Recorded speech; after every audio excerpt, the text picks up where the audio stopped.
Mga kababayan natin na nagpamalas ng kabayanihan sa kasagsagan ng paghagupit ng Bagyong Pablo pinarangalan. Narito ang ulat ni Eddie Arellano ng PTV Davao.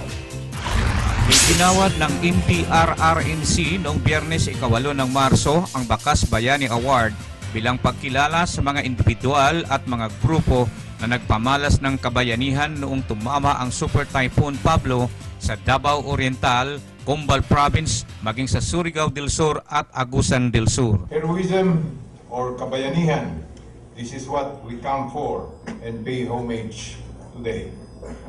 We have just presented modest awards to well-meaning people, groups, organizations, and units in thankful recognition of their noble services dedicated to the Filipino nation.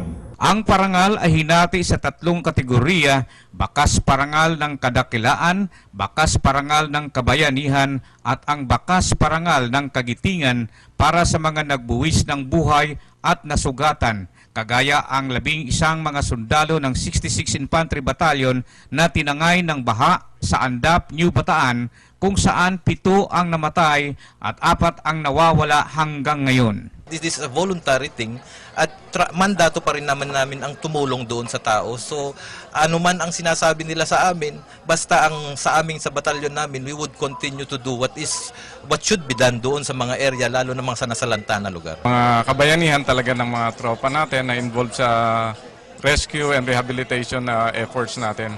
In fact, kung titingnan mo yung mga nangyari noon, even before the typhoon, marami na actions talaga na ginawa yung mga kaating kasunod.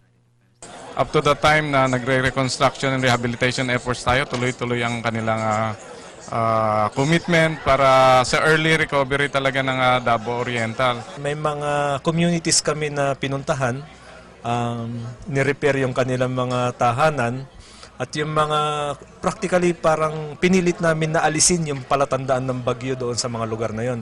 Sitio Hinipaan ng poblasyon ng Lingig, yung Sitio Sayon ng Barangay Mahayahay. Expected of our soldiers na yan talaga ang unang-una na to serve the people kahit anong panahon, whether it's disaster or ano, dapat talagang nandiyan dyan palagi ang kasundaluhan.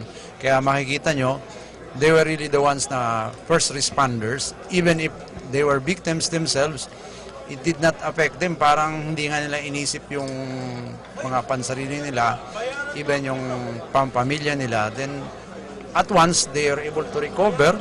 And first responders pa rin sila. I mean, in fact, 67 and 66 IB were themselves, they're within that typhoon path na yan at tinamaan. Para sa telebisyon ng bayan, A.T. Arellano.